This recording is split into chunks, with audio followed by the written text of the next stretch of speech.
자, 맥주 사전 오늘 진짜 재밌는 얘기들이 많습니다. 진짜 이렇게 돼야지 재밌는 얘기를 많이 하는데 오늘 계속 피 이어갈 거고요. 일단은 필스너입니다. 필스너. 요번에 저희 필젠 가죠. 예, 필젠 갈 겁니다. 가야 됩니다.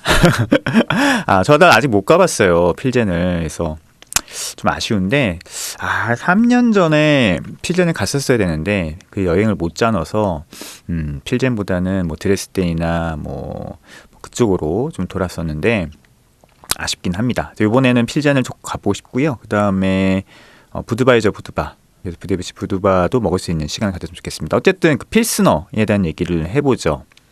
라거 패밀리 멤버로서 맥주 스타일의 하나인 필스너, 1842년 체코의 풀젠 혹은 필젠 마을에서 시작되었고 곧 전 세계의 모방품들을 양선했다. 그죠? 1842년에 체코 필젠이 독일식 발음이에요. 그래서 필젠에서 시작됐고 뭐 여기에 대한 얘기들은 이미 많이 알고 계시고 제가 예전에도 많이 해드렸으니까 뭐 추가적인 설명을 드리지 않겠습니다.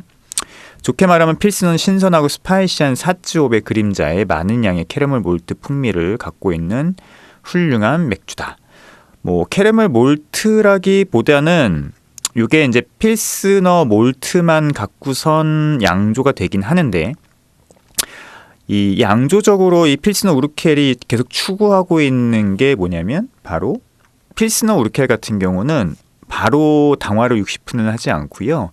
디콕션 방식, 그러니까 몰트를 빼서 볶아서 승온을 하는 그런 방식을 디콕션이라고 하고, 디콕션 방식은 지금 거의 사용되지 않고요. 뭐 사용할 이유가 없죠. 시간과 비용이 훨씬 많이 들기 때문에. 그런데 필스너 우르켈은 여전히 그 디콕션 방식으로 승온을 하면서 맥주를 만들고 있다고 하고 3번의 디콕션을 하기 때문에 이제 트리플 디콕션 방식으로 하고 있다라고 합니다. 몰트를 꺼내서 3번을 끓입니다. 그러니까 이게 이제 옛날 승온 방식을 그대로 사용하고 있는 건데요. 아주 오래전에는 그것들이 불가능했습니다. 열을 한꺼번에 순식간에 올리는 것들이 기술적으로 발달되지 않았기 때문에 이것들을 극복하기 위해서 몰트를 중간에 꺼내서 한번 쫙 볶아요. 센 불에 볶아서 다시 넣고, 그럼 일시적으로 이제 메쉬가 온도가 올라가겠죠. 그런 식으로 해서 이제 승온을 시켰거든요. 그래서 예전에는 요걸 2번씩 했는데 이 필스너 우르켈만 요 3번을 했어요. 그래서 그때마다 몰트를 한번 꺼내서 볶으니까 그때 일어났던 반응이 바로 캐러멜라이즈드 반응과 마이야르 반응이었죠. 그러다 보니까 이 필스너 우르켈 같은 경우는 다른 라거보다 확실히 색깔이 짙고요. 그 다음에 아까 말씀드린 마이야르 반응과 캐러멜라이즈드 반응에 의해서 캐러멜라이즈드, 그러니까 우리말로 하면은 달고나 같은 그런 향이 짙게 나죠. 그래서 여기서 캐러멜 몰트의 풍미라고 하지만 캐러멜 몰트를 사용하는 건 아니다라는 것을 아셨으면 좋겠습니다. 그리고 이 사츠홉은 뭐 체코의 아주 훌륭한 홉이죠. 사츠홉의 어떤 느낌을 정확하게 잘 표현하는 게 바로 이 필스너 우르켈이에요. 그러니까 필스너 우르켈에서 나오는 흰빵이나 아니면 캐러멜라이즈드 향을 제외한 뒤에 약간 스파이시한 향 혹은 약간 얼씨한 향 뭐 이런 게 느껴진다고 하면 요거는 거의 사츠홉에서 나오는 향입니다. 사츠홉 단일홉이 들어가서 뭐 쓴맛도 내고 그 다음에 뒤에 향도 내고 아주 이 사츠홉의 매력을 아주 잘 품고 있는 맥주가 이 필스너 우르켈이라고 할 수 있겠죠. 읽어보죠. 그러나 안 좋게 말하면 필스너는 홉의 측면에서 꽤 평면적인 모습을 갖고 있는 맥주다. 독일 브루어리는 이 스타일을 조금 늦게 채택하고 약간 수정했다. 따라서 독일 필스너는 조금 더 드라이하고 허브 향이 강하며 노골적으로 홉의 쓴맛을 갖고 있다. 글쎄요, 뭐 저는 여기는 약간 이 의견은 약간 동의하지 않습니다. 저는 필스너 우르켈이 조금 더 복합적인 모습을 갖고 있다고 생각을 하고요. 독일 필스너, 저먼 필스너가 오히려 조금 더 평면적인 모습을 갖고 있다고 생각하거든요. 필스너라고 하면은 크게 2 종류로 나눌 수가 있겠죠. 우리가 지금 아까 얘기했던 이제 체코 필스너와 그리고 이제 저먼 필스너 두 개로 나눌 수 있는데 저먼 필스너와 체코 필스너의 차이는 기본적으로 색깔의 차이도 있고요. 독일 필스너가 조금 더 색깔이 밝습니다. 그리고 조금 더 호배 샤프함이 도드라지죠. 그러니까 조금 더 바디감도 그렇고 호배 샤프함이 좀 도드라집니다. 그래서 독일 필스너 같은 경우는 좀 쨍하다는 느낌, 그 다음에 좀 날카로운 느낌이 있고요. 그리고 색깔도 좀 밝습니다. 그런데 그 체코 필스너 같은 경우는 필스너 우르켈을 필두로 부데요비체 부두바도 마찬가지예요. 조금 더 몰트의 느낌들이 좀 더 있고요. 사츠호배 느낌이 있긴 한데 쨍한 느낌은 아니에요. 좀 더 묵직하고 좀 더 뭐 얼씨한 느낌들이 좀 강하죠. 그리고 쓴맛 같은 경우는 독일 필스너가 조금 더 쓴맛이 도드라지는 건 맞습니다. 일반적으로. 근데 필스너 우르켈은 일반적인 뭐 체코 필스너와 그다음에 저런 필스너보다는 쓴맛이 좀 더 도드라져요. 그래서 우리가 체코 라거, 그러니까 체코의 라거를 필스너 우르켈의 기준으로 하면은 조금 헷갈릴 수 있습니다. 그러니까 필스너 우르켈과 별도로 다른 체코 라거들은 조금 더 쓴맛도 낮고요. 호배 느낌도 조금 더 여려요. 부데요비체 부두바 같은 경우가 일반적인 체코 라거와 필스너 우르켈의 중간 정도 되신다라고 생각하시면 될 것 같아요. 그러니까 몰트의 느낌이나 아니면 그러니까 캐러멜의 느낌이죠. 캐러멜의 느낌이나 쓴맛, 그다음에 그 사츠오의 느낌이 부두바이저 부두바, 그러니까 부데요비체 부두바, 부두바이저 부두바라고 부르죠. 이게 원래 이름이니까 부두바이저 부두바가 필스너 우르켈과 지금은 잘 수입이 안 되지만 일반적인 체코 라거들 있잖아요. 뭐 여러 가지 있는데 그의 중간 정도로 생각하시면 될 것 같아요. 그 나중에 한번 필스너 우르켈하고 부두바이저 부두바 두 개를 거의 동시 비교 테이스팅을 한번 해보시면 그 차이점들을 아실 수 있을 겁니다. 그래서 일반적인 맥주를 좋아하시는 분들, 그냥 약간 라이트 유저들한테는 부두바이저 부두바가 조금 더 뭐랄까 잘 드실 수 있을 거예요. 이 필스너 우르켈은 알코올 도수는 4.4도밖에 안 되는데 쓴맛이 높고 그 다음에 캐러멜라이즈드 향들이 좀 짙게 있어서 좀 진하다고 느끼거든요. 그래서 부두바이저 부두바가 필스너 우르켈보다는 조금 더 일반적인 맥주를 즐기시는 분들한테는 조금 더 맞을 수 있다. 그리고 그 밑에 있는 체코 라거는 오히려 조금 더 부드럽고 더 약하다는 생각이 드실 수 있어요. 그래서 스타일적으로 그냥 비교를 하면 헬레스하고 그 다음에 일반적인 체코 라거들하고 조금 헷갈릴 수 있습니다. 그냥 블라인드 테이스팅을 하면. 그러니까 필스너 우르켈하고 나머지 라거들은 좀 확연히 좀 구별이 되거든요. 그다음에 부두바이저 부두바도 좀 구별을 할 수가 있는데 부두바이저 부두바랑 필스너 우르켈도 마셔보면 비교 테이스팅을 해보면 블라인드를 해보면 좀 구별할 수 있는데 일반적인 체코 라거 뭐 주부르라든지 뭐 있잖아요. 지금은 수입이 좀 많이 안 되지만 그 라거들하고 그 다음에 헬레스 있잖아요. 뮌헨의 헬레스. 요 두 개가 그냥 블라인딩을 했었을 때는 굉장히 구별하기가 힘들다. 두 개를 못 맞춰도 괜찮다. 그만큼 힘들다라고 생각하고 계시면 될 것 같아요. 필스너 얘기를 했고요. 펠젠 꼭 가고 싶다.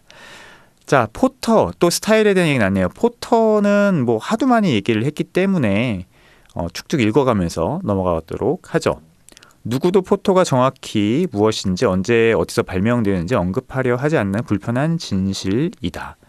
뭐 그렇게 얘기를 하고 있죠. 그리고 나 역시 여기서 예를 논하고 싶지 않다. 뭐 할우즈라고 하는 원래는 이제 쓰리스레즈라고 하는 브라운 에일이죠. 브라운 에일을 이제 섞어 먹는 것에서 시작됐다 얘기를 하고 있고요. 그리고 세 가지를 섞으면 쓰리스레즈라고 했고 뭐 20, 뭐 페니, 뭐 20 페니 여러 가지 얘기가 있는데 어쨌든 어떤 브라운 에일을 섞어 먹는 데서 이제 시작됐다라고 하는 게 일반적인 통설이고요. 그리고 이제 랄프 하우즈라고 하는 사람이 이게 하도 인기가 있으니까 아예 양조장에서 어두운 맥주 자체를 좀 짙은 색을 갖고 있는 맥주를 만드는 데서 시작했다라고 하는 게 뭐 일반적인 통설입니다. 그리고 인타이어 버트라고 이름이 붙여졌고 나중에 이제 이게 포터로 진행된 거죠.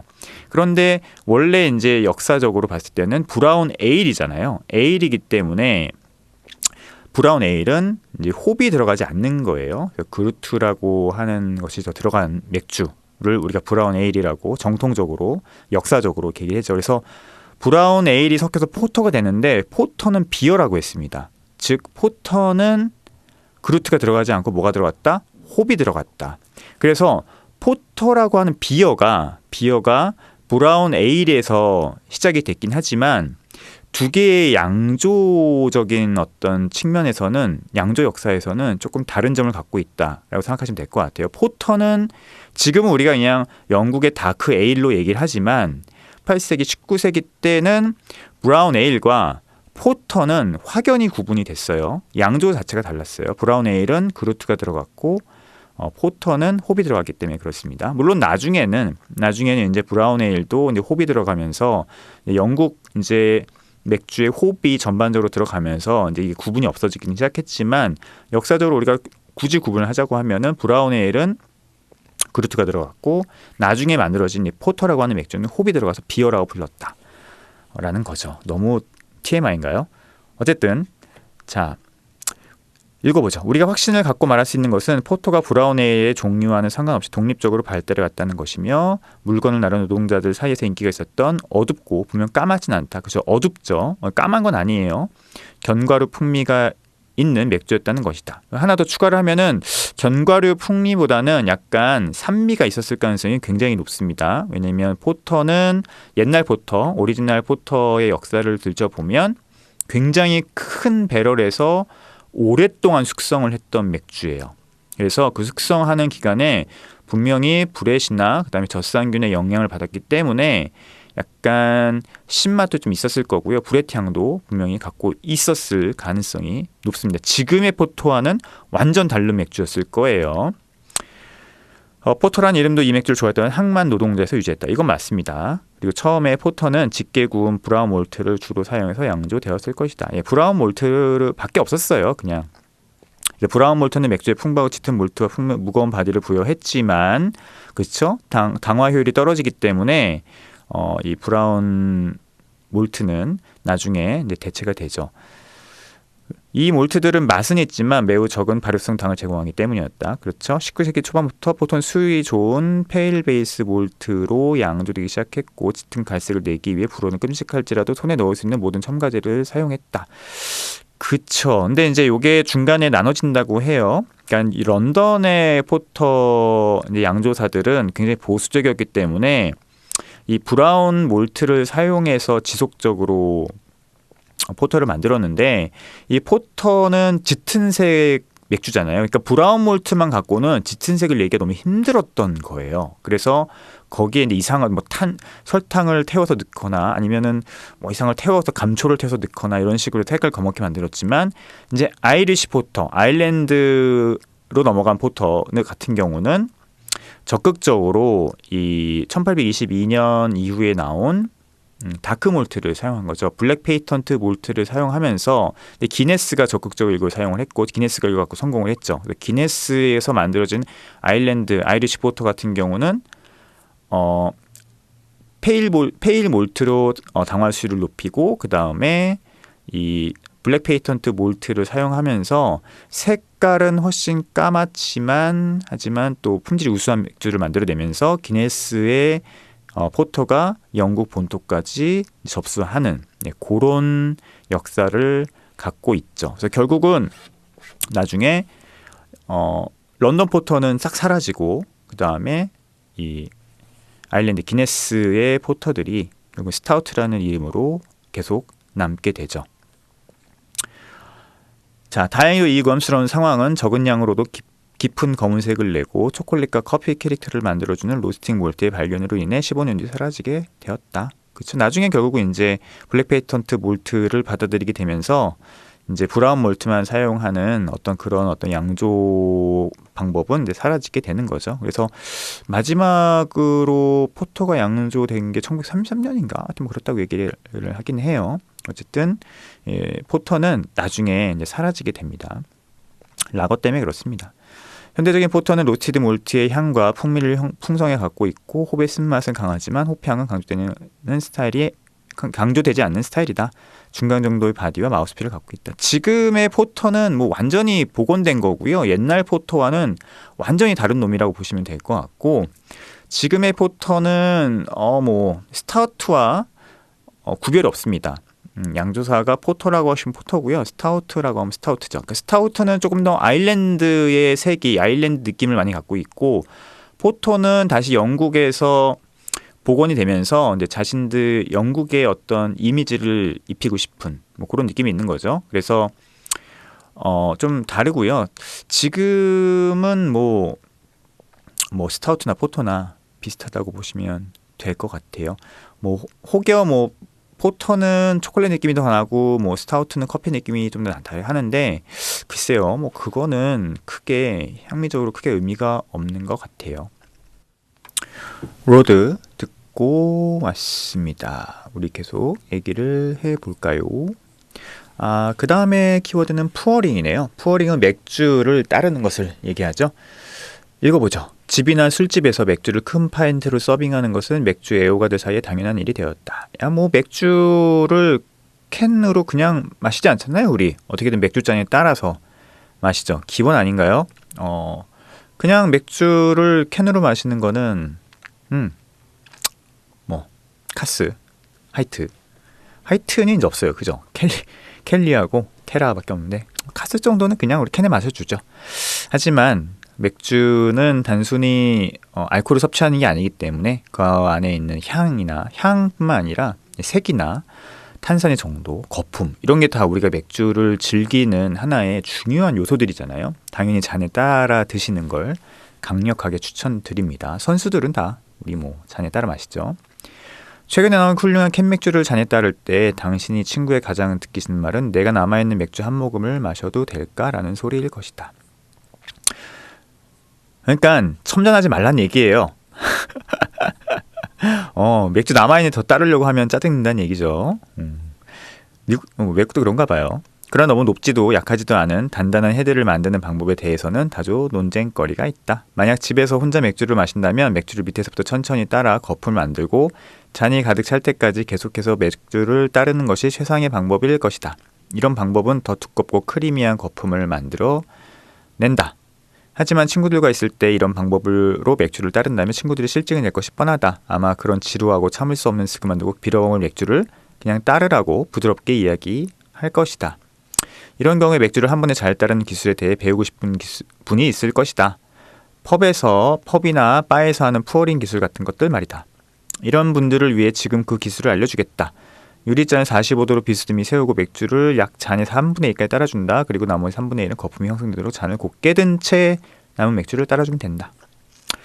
그쵸, 뭐 푸어링은 잘하면 좋죠. 뭐 그냥 알아서 드시면 됩니다. 많이 따르다 보면 자기가 그냥 거품을 이렇게 따르면 되겠다라는 것들을 알게 되죠. 푸어링이 진짜 기술적으로 알아야 될 것은 이제 실제 바나 펍에서 손님들한테 맥주를 따를 때죠. 적당한 거품을 유지하면서 서빙을 하는 것이 중요한 일이거든요.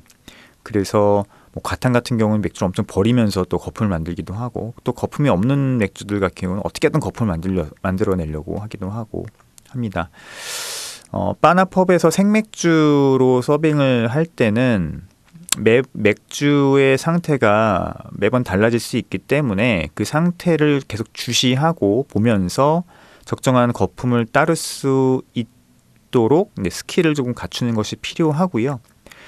맥주를 처음에 딱 따랐을 때 좀 거품이 많다, 그러니까 탄산이 많다 싶으면 맥주를 최대한 눕혀서 거품이 부서지지 않게, 그러니까 맥주와 잔이 살살 부딪히도록 해서 거품을 최대한 적게 만들어주면서 쌓아가고요. 만약에 탄산이 별로 없다 그러면은 바로 맥주를 최대한 수직으로 해서 맥주를 잔과 부딪히게 해서 탄산을 빨리 깨우는 방식으로 따르면 됩니다. 그거는 감이에요, 감. 예, 하면 됩니다. 그리고 좀 신경을 많이 쓰면 돼요. 이런 신경 없이 그냥 따르면은 스킬이 늘지 않고요. 그리고 맥주를 따를 때마다 맥주의 상태를 계속 주시하면서 적당한 거품을 따르려고 계속 관심을 갖게 되면 감을 갖게 되고 스킬이 늘어나게 되죠. 저 같은 경우는 뭐 오래 일을 했으니까 그런 스킬들이 많이 있죠. 그리고 이제 독일 같은 경우는 맥주 거품을 단단하게 이렇게 나오는 맥주들을 보실 수 있는데 그거는 조금 우리랑 문화가 달라서 그래요.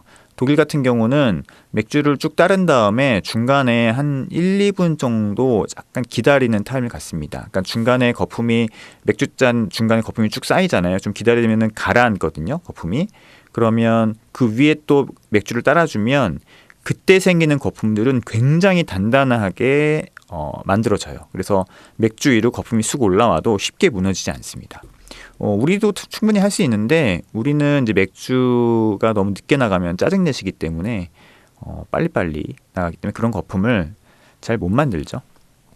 만들어낼 수는 있습니다. 자, 프로그레시브 비어 듀티라고 해서 이걸 제가 어떻게 번역했냐면 맥주 세금 경감 제도라고 번역을 했어요. 내용이 그렇습니다. 소규모 맥주 회사의 성장을 장려하기 위한 세금 경감 제도라고 하네요. 이 아이디어는 바이에른에서 유래되었으며 이후 유럽연합에 의해 회원국들에게 선택적으로 채택되었다.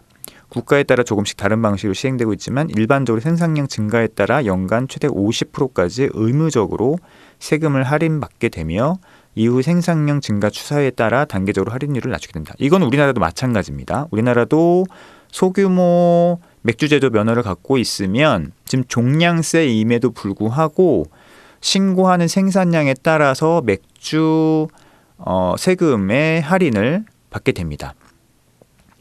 일부 국가에서 이 정책은 크래프트 맥주 발달에 중요한 역할을 했다. 그러나 다른 한편으로는 이 제도로 인해 브루어리들이 일정 규모 이상으로 성장하는 것이 매우 어려워졌고 중소형 맥주 회사들 간의 인수합병을 막고 있다는 비판도 있다. 이건 좀 아닌 것 같고 뭐 나라마다 좀 다르겠지만 우리나라에 한해서 말씀을 드리면 일반 면허, 이게 종량세로 바뀌면서 이제 일반 면허를 받는 거에 대해서 별로 두려움을 안 갖게 됐죠. 오히려 소규모 브루어리 면허를 갖고 있으면 이 세금 경감 제도 때문에 생산량이 이렇게 제한이 되거든요. 그러니까 물론 그 이상을 만들어도 되긴 하지만 그 이상을 받으면 어차피 일반 면허를 하든 아니면 소규모 면허, 제조 면허를 해서 하든 이제 종량세를 맡기면 크게 문제가 없기 때문에 어느 정도 생산량이 큰 곳들은 뭐 굳이 소규모 제조를 이제 고집하지 않게 된 거죠. 저희 같은 경우 독립맥주공장 같은 경우 워낙 생산량이 작기 때문에 뭐 세금 경감을 받고 있고요. 그래서 뭐 이렇게 신고할 때마다 뭐 몇백 리터까지는 뭐 40%, 몇백 리터까지는 뭐 50% 이런 식으로 세금 경감을 받고 있습니다. 저희도 그런 식으로 하고 있고 세금을 이제 신고할 때 그렇게 생산량과 소비량을 이제 수불로 해서 신고를 하면 세금을 그렇게 받고 있습니다. 그래서 요거는 뭐 제도 취지를 아는 게 중요한 것 같아요. 결국은 맥주 세금 경감 제도라고 하는 것은 소규모 브러리들의 생존을 위해서 만들어 준 거고 자본의 논리에 모든 다양성들이 저해되지 않게, 다양성들이 사라지지 않게 하는 최소한의 장치라고 보시면 될 것 같습니다. 자, 마지막 키워드가 될 것 같아요. 이거 너무 긴데 금주령에 대한 얘기네요. 프로히비션이고 미국에서 1919년부터 1933년까지 시행됐던 술을 먹지 마라고 알코올 금지한 법을 얘기를 하죠. 많은 사회들이 한 번쯤은 국민 건강, 종교적 교리 또는 도덕적 이유로 술의 판매, 생산, 소비를 금지하거나 적어도 줄이려는 시도를 해왔다. 이런 생각을 갖고 있는 정권들은 존재하지만 대부분 이런 시도는 실패하거나 무너질 수밖에 없다. 실패했습니다. 이건 인간의 본성을 거스르는 일이기 때문에 실패할 수밖에 없죠. 가장 유명한 금주령은 1919년 미국에서 진행된 고귀한 실험이다. 약품 제조 허가를 받지 않은 사람들은 알코올의 제조, 유통, 판매를 할 수 없었고 모두 불법으로 취급되었다. 그러니까 약품에 사용되는 알코올만 허용됐던 거고 섭취용 알코올은 금지되었던 거예요. 물론 이게 뒤로는 다 빼나가서 뭐 밀주로 만들어졌다고 해요.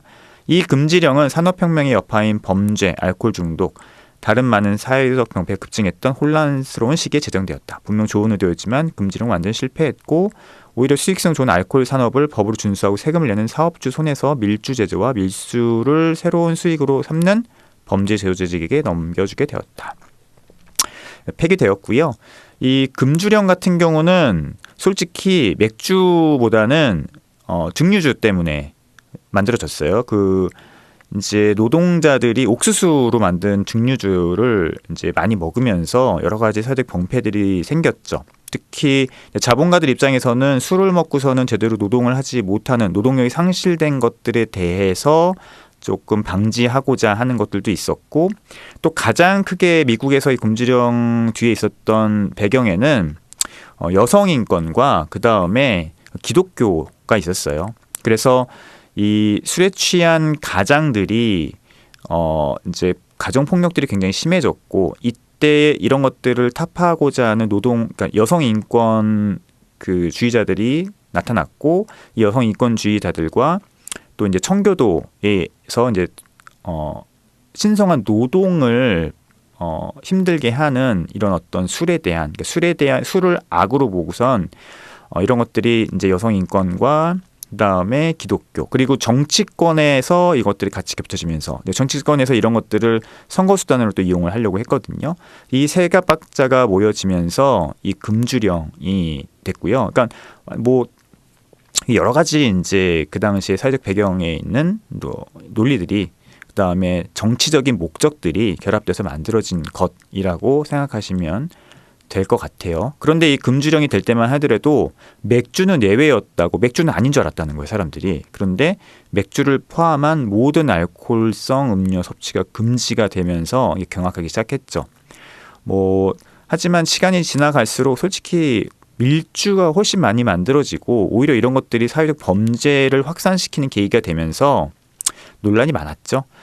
이거 언터처블이라는 영화를 보시면 그 알카포네가 나오거든요. 알카포네가 시카고에서 밀주를 통해서 이제 여러 가지 범죄들을 하고 이제 싸우는 영화들이 이제 언터처블인데 요거 한번 보시면 재밌으실 것 같아요. 그래서 금주령은 솔직히 요거 하나만 갖고도 우리가 되게 많은 얘기들을 할 수 있는데 결국은 인간 본성을 거스르는 어떤 규제는 할 수 없다. 실패한다라는 것들을 보여줬던 계기였고 그 다음에 이런 남용과 오용을 막기 위한 여러 가지 것들은 또 그렇지만 반드시 필요하다. 그냥 알코올 섭취를 그냥 또 방만하게 그냥 두면은 이 또한 크게 문제가 된다는 것. 그래서 올바른 음주 습관과 문화를 갖는 것이 엄청 중요하다라는 것들을 또 알 수 있는 계기였던 것 같습니다. 자, 오늘 시간이 다 지났네요. 건강하시고요. 봄의 기운을 충분하게 느끼셨으면 좋겠습니다. 더 따뜻한 날 또 우리 만나도록 하죠. 마지막 노래 시티 플러스 들으면서 오늘 시간 마치도록 하겠습니다. 건강하세요. 다음 시간에 뵙겠습니다.